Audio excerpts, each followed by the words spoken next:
2 new COVID-19 cases reported in Sri Lanka. Doctors urge people to adhere to instructions as risk remains high. Presidential task force led by Basil Rajapaksa vested with operational power to ensure the people's normal routine continues. Relief for public sector loan installment payment for next month. Intermediate mafia to inconvenience the public and the farmer.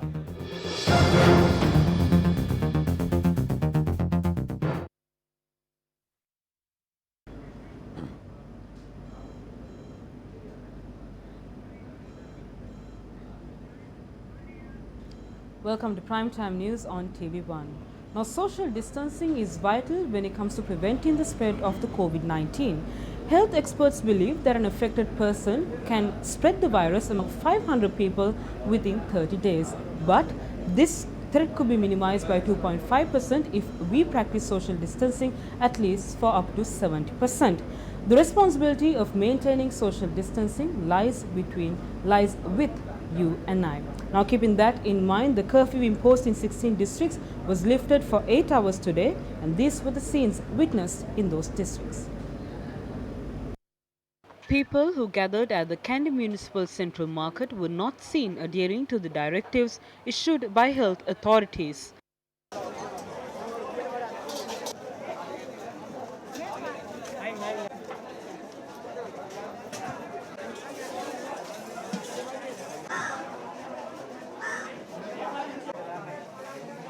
This was the situation at the Trincomalee market and the fish market. While health precautions had been practiced in a few places, this was not the situation elsewhere.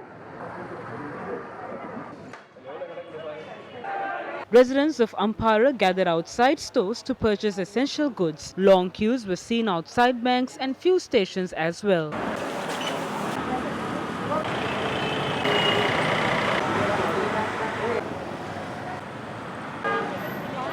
Heavy traffic congestion was reported in Matara today. This was the manner in which customers had stood in line while adhering to health directives before purchasing goods.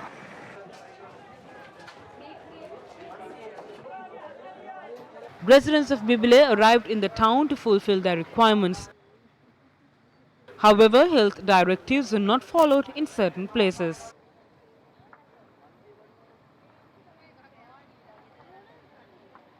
Goods were sold in several areas of Ratnapura in addition to the public market.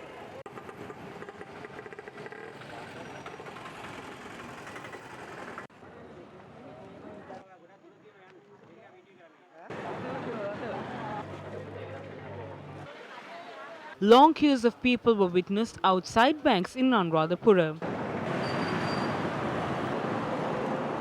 This was a situation in Polonnaruwa.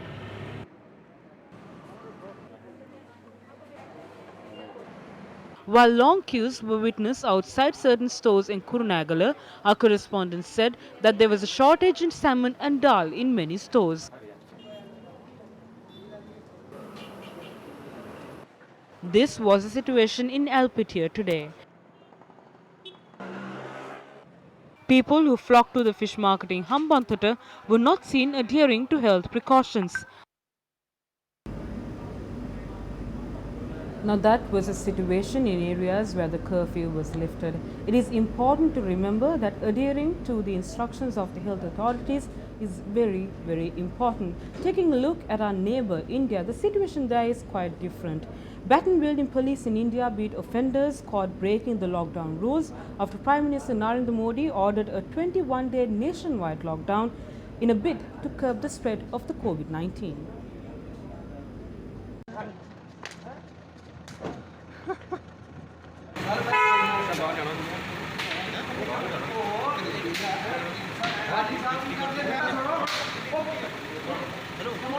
The police across the country were seen barricading roads and stopping vehicles to restrict people's movement, exempting only those providing essential services. The lockdown also spurred crowds of people to flock to stockpile at grocery stores.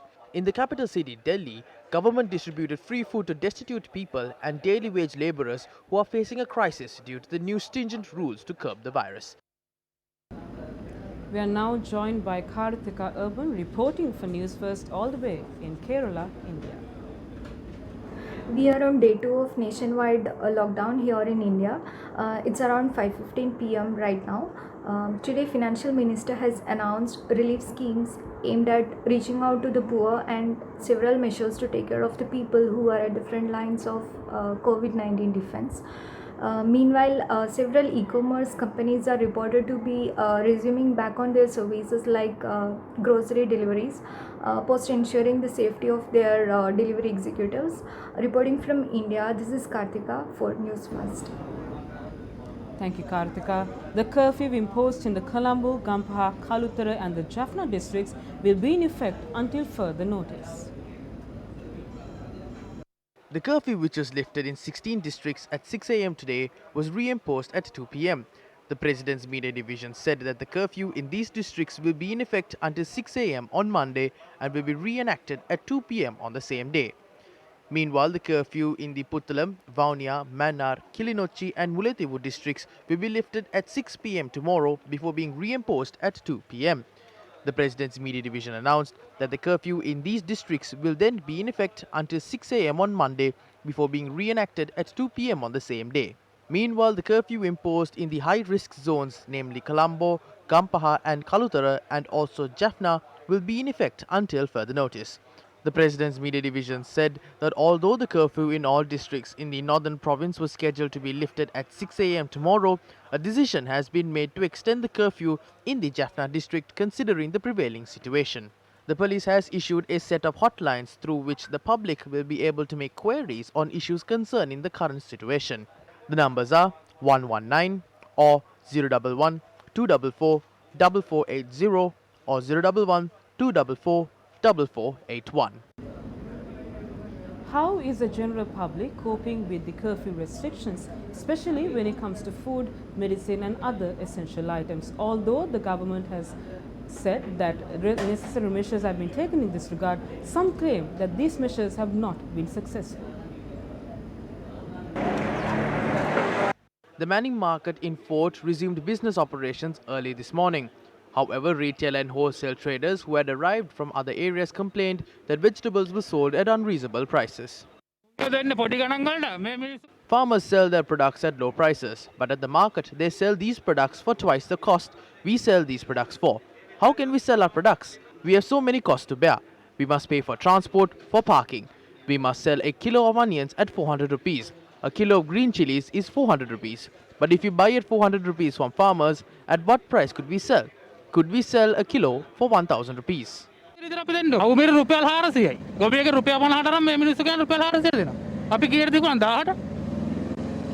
Subsequently, the Consumer Affairs Authority intervened to control the situation at the Manning Market.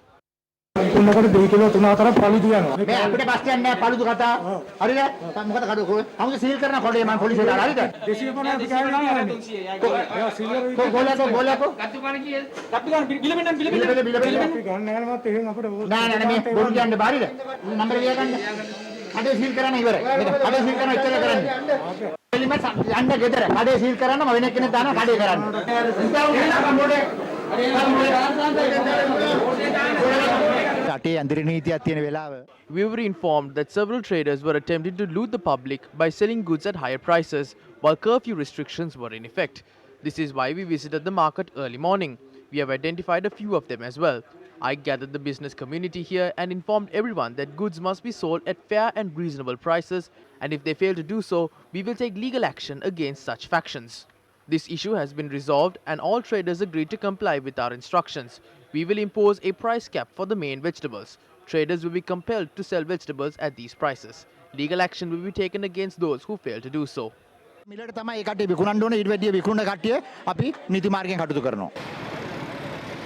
The Special Economic Center in Dambulla resumed operations last night. The situation witnessed at the Dambulla Economic Center was similar to the situation witnessed at the Fort Manning Market.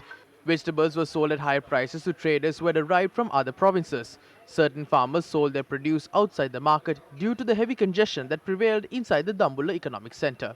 Few days ago, Janaka Bandara Tenukon intervened and reduced the prices of vegetables that were being sold at 50-60 rupees per kilo to 40 rupees. The farmers could have been very happy if this benefit was passed to the general public. Though prices at the Dambulla Economic Centre are very low, when these vegetables are brought to the villages, they are sold at very high prices. With the prevailing coronavirus situation, the farmer is being looted from one end while the consumer is being looted from the other.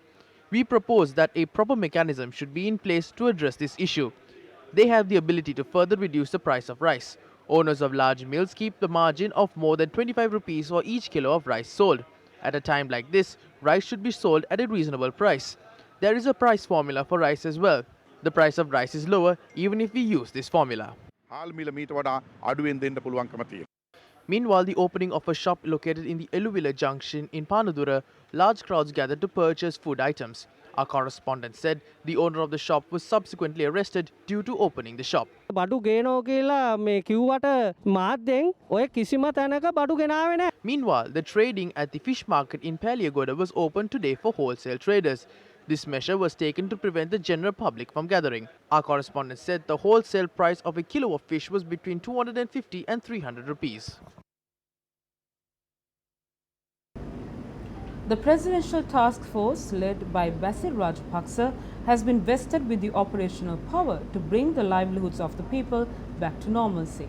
The president's media division said that these steps were taken as per the powers vested with the president by the constitution of the country. Additional Secretary to the President, Anton Pereira, has been appointed as a secretary to this task force. The task force has a total of 40 members, including governors of the respective provinces, secretaries to a number of ministries, acting inspector general of police, heads of security forces, and heads of a number of government corporations and authorities. The President's media division in a media release said that the President has announced the mandate and the scope of power vested with the task force through an extraordinary gazette notification. The task force would mainly focus its attention on the Colombo, Kalutara, Gampaha, Putlam, Jaffna, Mena, Kilinochchi, Vaunia and Mullaitivu districts, which have been identified as high-risk zones for the spread of the COVID-19, and would also look into the related issues within the other districts as well. The President has also ordered that all government servants should comply with the advice of the task force in assisting and providing services to them. The President's media division said that the President has instructed the Presidential Task Force to inform him of any instance where government servants have delayed or failed to perform their duties. The mandate of the Presidential Task Force includes continuing farming activities in the country, encourage household plantations, prepare in the market for agricultural products, provide concessionary loans to farmers through state banks. There is no shortage in any goods until the month of April. Dal cannot be manufactured in Sri Lanka, and the manufacture of canned fish in Sri Lanka is not enough. Sufficient stocks of chickpeas cannot be produced in Sri Lanka. That is why a special presidential task force headed by Basil Rajapaksa was established. There are many food items that can be cultivated in the country: potatoes, cowpea, cashew nuts and sweet potato. There is no other country that is as lucky as the island nation of Sri Lanka. Therefore, we will never have to face a dire situation in our country. The media briefing on the decisions taken by the Cabinet of Ministers was held at the Department of Government Information today. Several proposals, including the concessionary package as stated by the President, were elaborated during the meeting. If you have registered for all leasing with commercial banks, financial bodies and leasing institutions, you will not have to pay interest rates for 6 months. The interest on loans obtained by all state employees except for executives has been suspended until the 30th of May. The validity period of checks issued to settle electricity bills and income tax has been extended until the 30th of May. The interest levied on local credit card transactions up to 50,000 rupees will be limited to 15%. The benefits of the Agrahara insurance scheme for police, army and state health officials will be doubled. Samurdhi beneficiaries will be able to obtain loans amounting to 10,000 rupees without any interest. The task force led by Basil Rajapaksa will introduce a mechanism to provide relief for low-income families and families which receive the Samurdhi allowance. Discussions are underway to that effect. There are several private companies which are operating at present. They have to incur expenditure to pay salaries, taxes and utility bills. The Central Bank of Sri Lanka has said that private companies can obtain working capital requirements at an interest rate of 4% from financial institutions. The government will provide these institutions the value of the interest that would be reduced. වෙනස රජය විසින් බැංකුවලට ලබා දෙනවා ප්‍රතිමූල්‍යයක් කරන. ඔබතුමා කිව්වා රාජ්‍ය සේවකයන්ගේ අර වැටුප් ණය කපා ගැනීම අඩු කරනවා කියලා. හැබැයි මේ මාසේ වැටුපෙන් ඒ මුදල් කපාගෙන තිබ්බා. මොකද 23 තමයි සැලරි දාලා තිබ්බේ. නෑ අප්‍රේල් මැයි. We cannot deduct them from the salary for March. This will not happen in April and May. We cannot implement this for March. We are managing this situation very carefully while undergoing a serious economic crisis. සුන්දායකව කරන්නේ. Fitch Ratings has revised Sri Lanka's banking sector outlook for 2020 to negative as the COVID-19 pandemic poses increased risks to the anticipated expansion in the economy and credit demand, which will adversely affect the performance of the banks. Fitch added the challenging operating conditions will affect asset quality and profitability recovery and will add to rating pressure. Fitch believes the pandemic could cause considerable disruptions to key economic sectors and hamper its previously anticipated pickup in economic activity. Fitch now expects Sri Lanka's GDP growth to slow significantly from our original estimate of 3.5% for 2020 after provisional growth of 2.8% in 2019. Fitch believes demand for credit will remain muted in 2020 due to the weaker economic growth outlook despite the multiple policy rate cuts by the central bank, and the prolonged impact of the virus will intensify the asset quality pressure the banks are already facing. Fitch added the government granted debt moratorium on capital plus interest for 6 months for businesses in several sectors affected by the coronavirus may soften the impact in the near term, however, will result in the NPL ratio to rise in 2020. The government had earlier announced that an interest-free advance of 10,000 rupees will be provided to Samurdhi beneficiaries. However, a group of Samurdhi beneficiaries in Kantale was severely inconvenienced after they were unable to obtain their money due to a series of regulations that were imposed in order to obtain the money. Many Samurdhi recipients were seen gathered in front of Samurdhi banks in Kantale and Bathiyagama during the time period where the curfew was lifted. The bank branches were open at 9 a.m. but most of the people were unable to obtain their money.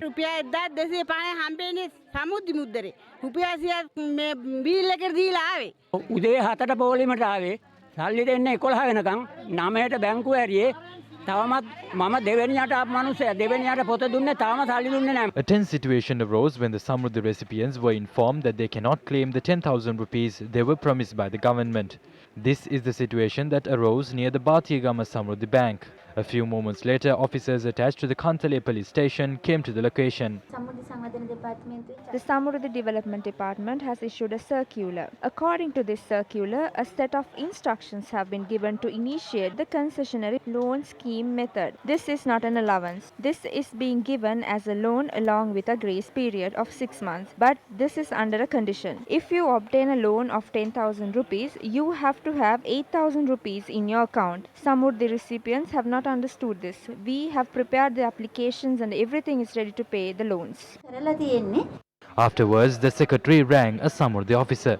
මේ අලුත් 10,000 ඔය දෙන එක ඔය මොකක්ද අනිවාර්ය ඉතුරුම් වලින් 80%ක් තියෙනවා නම් බලලා දෙන ණය මුදල සුදම්මා දෙනකොට අර කණ්ඩායම් වල ඉන්න අය ණය තියෙනවද ඒව හොයන්න යන්න එපා දරුවෝ. Meanwhile, leader of the Samagi Jana Balawege, Sajid Premadasa, issuing a communique, said requested for the advance payments of Samurdhi recipients to be granted without discrimination. The leader of the Samagi Jana Balawege has stressed on the importance of allowing such payments by looking at it in a humanitarian aspect without differentiating the Samurdhi recipients as new and old recipients. He added that information has come to light that such advance payments are to be made only to those who are considered as Samurdhi officers falling into the old system. We are now joined by Shamir Rasuldin from Studio R. Thank you very much, Azra. Joining us this evening is DIG, Attorney at Law, Ajit Rohana. A very good evening to you and welcome, DIG Rohana. Let's start off with the news that we have on board. Steps have been taken to cancel the leave of all police officers at present starting tomorrow. What led to this decision? Yes, the acting Inspector General of Police took this decision this evening because of there are two reasons. Number one, you know, our conventional role has been changed now. So generally the police are dealing with crime investigation, traffic detections, all these things. But today we need to have some sort of humanitarian role in respect of eradicating COVID-19. So therefore we need to facilitate the health workers, and apart from that general public, customers, and we need to implement the curfew in respect of quarantine procedures. So therefore we need our officers. We have 83,000 police officers, that is our cadre. So all should be engaged in these activities. That is number one. And number two, according to the advices or instructions of health experts, so Colombo, Nigambo or the Gampaha, these areas are the areas that has been identified as high risk areas. So therefore, now every time we block the people and we advise people to not to move, not to cross boundaries, not to go to another district. But if we allow our police officers to go on leave, so they can cross that borders. Therefore, so in order to adhere with the rules and regulations in respect of Quarantine Diseases Act, we cancel and suspended leave of all police officers with effect from today till the 10th of April 2020. DIG Rohana, this is not a normal curfew. We've seen curfew in Sri Lanka over the last few decades, particularly during the time of war. This curfew has been imposed during the time of a pandemic. How important is it for the public to maintain discipline during this period in question? Well, it's an interesting question. In the past, I mean, since the inception of our independence, we imposed curfew in order to prevent protest campaign, picketings or any other illegal activities, all these things. But today, this is not a conventional curfew, this is called quarantine curfew. What is it? Now, if it is a conventional curfew, people, they should not come to the public places or the public roads, but they can gather in their own locations, houses, because they are not lawbreakers. They are not considered as lawbreakers. But in terms of the provisions of quarantine law and quarantine regulation, now this curfew has been imposed in order to implement quarantine rules, especially every time the doctors advise, there should be a distance, 1 meter distance between two persons. And apart from that, there are some persons, they are on quarantine procedures. So therefore, now according to this particular curfew, and it has been imposed in terms of the section 37 of quarantine rules and regulations. So therefore, they cannot have contacts with others, so even let's say with someone neighbors. breaks the law. Yeah. What steps can the police take to mete out law against them? Yes, according to the powers vested in police officers by the law, without a warrant, police can arrest that particular lawbreaker, and apart from that, if somebody aids and abets to that particular person, he also could be arrested by the police. And apart from that, the vehicles that are being used to commit this particular offence, so those vehicles are also taken into police custody. And apart from that, if that particular person is convicted by the court, 2-year rigorous imprisonment could be given to that person, imposed to that person by the court. DIG Rohana, the problem right now is essential services are open. We saw the government declaring banks, insurance companies as well as the treasury to be essential services at present. So how can the staff of these organizations go to the locations that they are supposed to go and report to, because you cannot expect, or it's not prudent for them to go to a police station and get a curfew pass. What must they do? Yes, well, initially we issued a circular a week back. I mean, before we imposed this quarantine curfew, we issued a circular, and that circular had covered 12 areas. 12 areas. The doctors, health workers, all the members of health sector. So, number one category. Then essential services like electricity, water, and media institutions, media personnel, and apart from that, the members of communication institutions like Sri Lanka Telecom, then food and transport sector, and apart from that, the health workers, NGOs, voluntary organizations, INGOs, and the passengers who are going to airport. So, I mean, without any document issued by the police, it means the curfew pass, they can move on road according to the initial circular that has been published by the Inspector General of Police. So, after that, as you said, the members of the banking, can they use their identity card yes, by the companies? their identity card or any other document that expresses his or her identity, it is considered as the curfew pass. And the cops who are on the road, they have been instructed by the Inspector General of Police and all officers in charge of police station to accept that particular ID card as the curfew pass. DIG Rohana, one of the main essential components in this curfew period, and even when the curfew is lifted, is to maintain a social distance, at least 1 meter, you correctly pointed out before. Yeah. However, you now see when the curfew is lifted, people thronging into a shop, people going into a shop.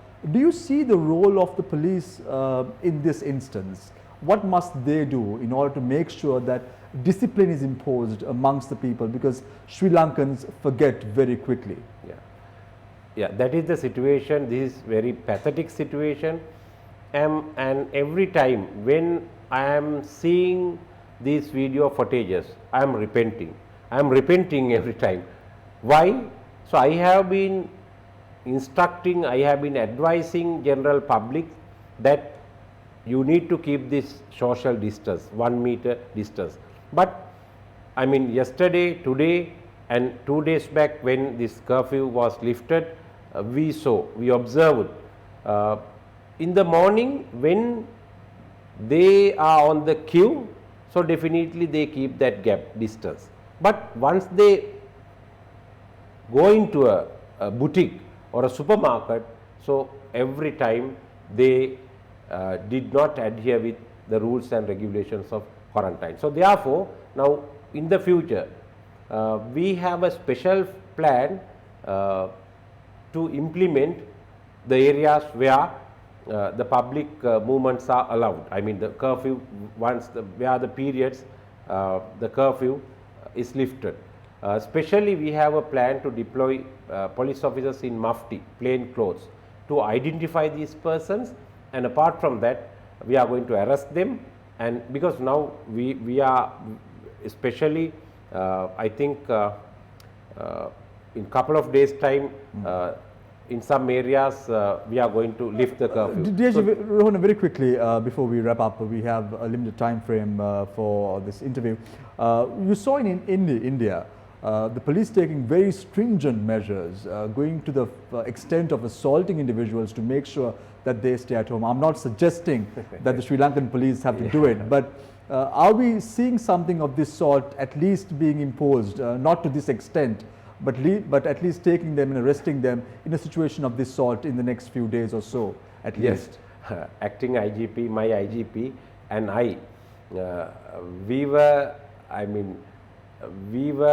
advised, or we were told by various authorities, not the government institution, but the people in the society, that you don't worry, if the people, if they do not obey with these rules and regulations, So adopt the practice that had been practiced in India at the moment, but we don't have any idea to adopt that particular system. But still we believe that our actually 99% of the population, the people of this country, they obey with the rules and regulations, they obey with our instructions, but very few persons. So they create all these panicky situations. So therefore, we believe in the future, tomorrow or day after tomorrow, when the curfew is lifted, they would. Very quickly, dear Rohan, I just don't want to leave you yet. Very quickly, when will curfew be lifted for Colombo, Gampa and Kaldur, because we know these are high risk areas, and is there indication for our public to know when curfew will be lifted in the next few days? Yes, do you have an indication? Yes, actually, so every time the decisions are taken on the instructions and advices given by health experts. So this is a disease, quarantine disease. So therefore, in calculating all these numbers, COVID-19 positive cases, the health advisors, so they will advise the government to lift it, but until their decision, so it remains as it is. Thank you very much, DIG Attorney at Law Ajit Rohan, for joining us this evening on the show, despite your demanding schedule. You don't make the timeline, the virus makes a timeline. Hence, stay at home, stop the spread, and let's all together overcome this problem. This is News First. 4 more people have been tested positive for COVID-19 today, and 4 patients were discharged from the National Institute of Infectious Diseases after recovering today. The total number of recovered cases in the country has risen to 7. Accordingly, the total number of confirmed cases in Sri Lanka is at 106. As at 5 p.m., the health minister said that 99 COVID-19 patients are currently receiving treatment in the country. However, 237 people are currently under medical observation under suspicion of having contracted the virus. They are receiving treatment at the IDH, the Valikanda Base Hospital and the Mulleriava Base Hospital. Director of the Medical Research Institute, Dr. Jairuwan Bandara, said that we should continue the strict action taken by the government in order to curb the spread of the COVID-19. Currently at MRI per day we are performing more than 70-80 tests.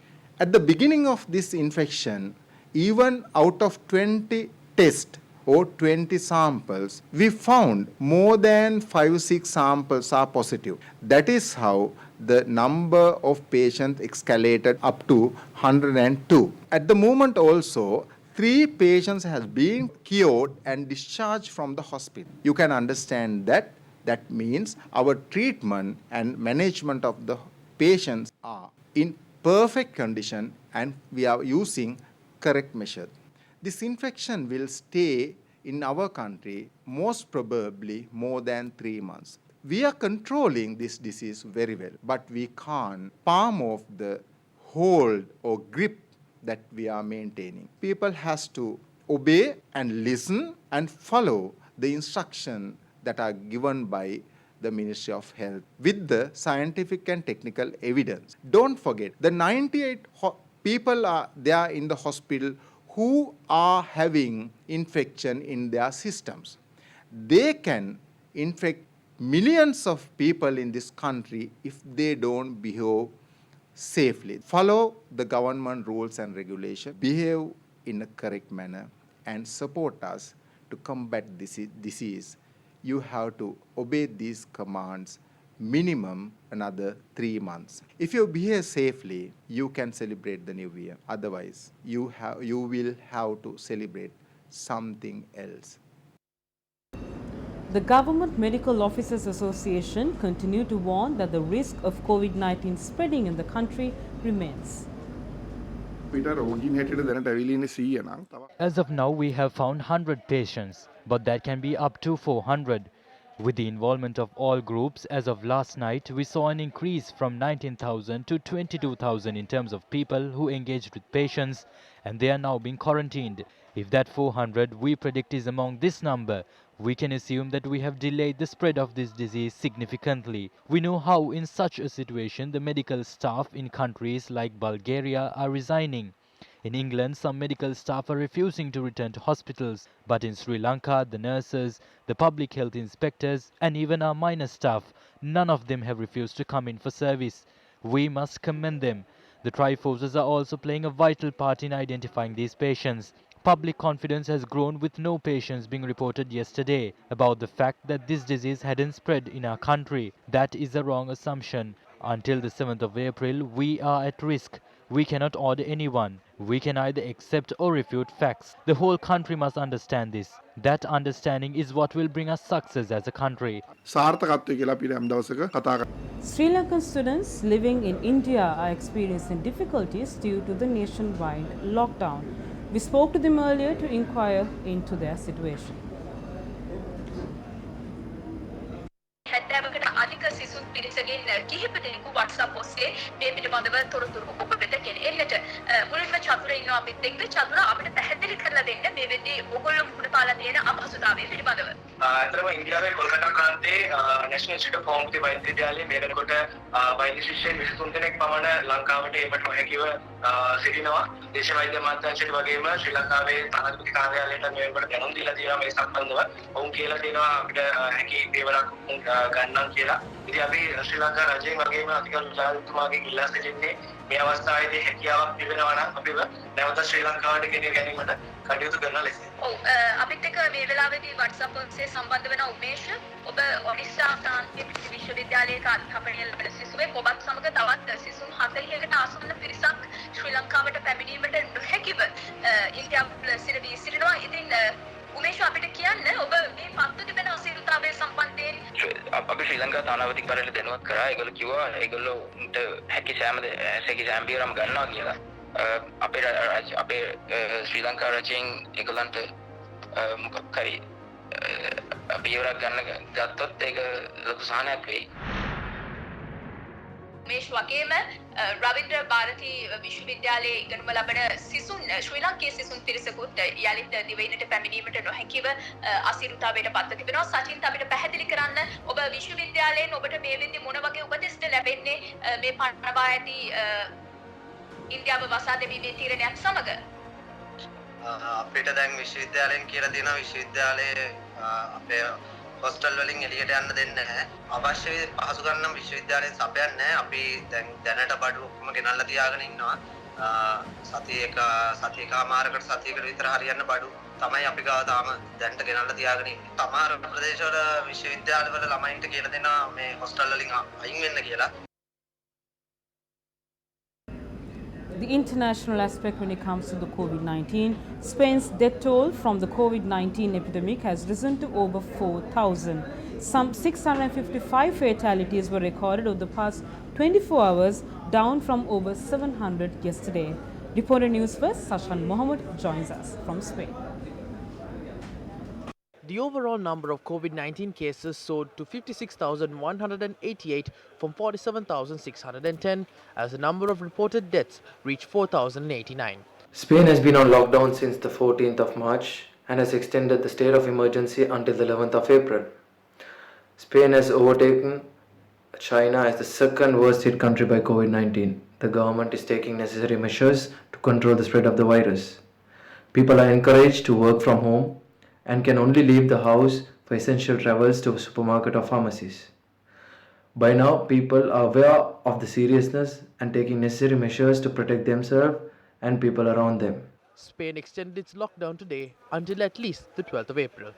Meanwhile, the United States has registered more than 1,000 COVID-19 deaths as the country confirmed more than 69,000 cases. The US Senate also passed a sweeping $2 trillion measure to aid workers, businesses and the healthcare system. It has gone back to the lower house for approval. Japanese Prime Minister Shinzo Abe has established a task force under the country's revised emergency law to deal with the global rise in coronavirus infections and deaths. Japan will ban entry from 21 European countries as well as Iran to take effect from tomorrow. Malaysia reported 235 new coronavirus cases in its biggest daily jump, bringing the total number of cases to 2,031. The health ministry said the number of deaths from the coronavirus rose to 23. Indonesia has confirmed 103 new coronavirus cases, bringing the Southeast Asian country's total to 893. The number of new deaths due to the coronavirus rose by 20, taking the total number of deaths to 78. A total of 35 people had recovered from the virus. The Philippine Health Ministry reported 7 new coronavirus deaths and 71 new confirmed infections. It brings the country's confirmed cases to 707 and deaths to 45 so far. Among them are 6 doctors. China's National Health Commission said 6 more people died from the virus and 67 new cases were confirmed, but all of them were imported. Iran started an intercity travel ban amid fears of a second wave of coronavirus infections in the Middle East's worst-hit country. The Russian government has ordered the Civil Aviation Authority to suspend all regular and charter flights to and from Russia from tomorrow. Meanwhile, the Russian military personnel delivering medical aid to Italy headed for Bergamo yesterday. Taking a look back at local news, Ministry of Foreign Relations said Sri Lankan workers, students and visitors living in 24 countries have requested the authorities to bring them back to the country. Spokesperson of the Ministry of Foreign Relations said the request has been directed to the task force and is under consideration. Secretary to the Ministry of Finance, SR Article says that the salaries of public sector employees will be paid before the 10th of April. Earlier, the Ministry of Finance announced that pensions for retired public servants will be paid by the 3rd of April. Moving on, the Pathfinder Foundation has proposed that the government sets up a fully empowered economic recovery task force. The foundation proposed that this should be mandated to very quickly develop a comprehensive short, medium and long-term blueprint for Sri Lanka's economic recovery once the situation stabilizes. Issuing a release, the Pathfinder Foundation said, quote, "This task force should be composed of the best minds the country has to offer. This group should be instructed to think outside traditional paradigms and look for practical, beyond-the-box solutions and pursue measures designed to take advantage of opportunities created in the short term by the bounce back." End quote. The release also added that it is important for the people of Sri Lanka to understand that the post-corona global environment will look very different from the world we knew before this pandemic engulfed us. A task force to meet economic challenges is a good idea. Such a group should focus on pragmatic, practical steps. Sri Lanka should look at this both as a challenge and an opportunity to reset our economy, rid our nation of corruption, and attract the right investors. Leader of the National Unity Alliance, Azad Sali, alleged that the government is paying attention towards the election more than the problems of the people of this country. Even before the outbreak of the coronavirus, we saw that the opposition requested the government to avoid dissolving parliament. They said that parliament's term can run until August and pointed out that the people's problem could be resolved through the parliament. Even when we surrendered and requested the government to provide the people with the concessions that they promised, they continued to engage in politics. While discussing with the leaders of SAARC countries, you say that we will conclude the election and the nominations will be accepted on the 19th, adding that the elections will not be postponed. The Gammadda team has begun receiving entries for its creative art competition held under the Nagitimu Sri Lanka initiative. Gammadda, Nagitimu, Sri Lanka. Today, we were able to choose the 10 best entries received by us for our art competition, which is underway.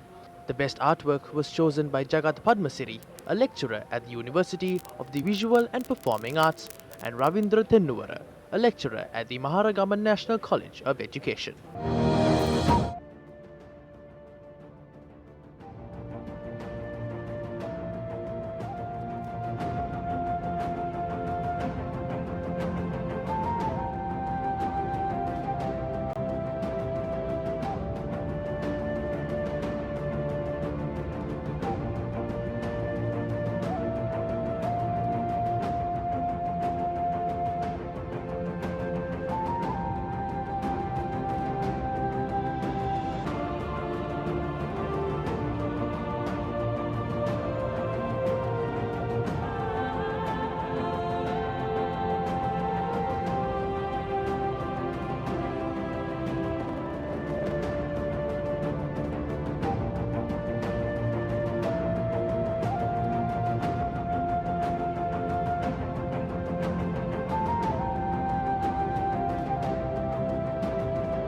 Gammadda, Nagitimu, Sri Lanka.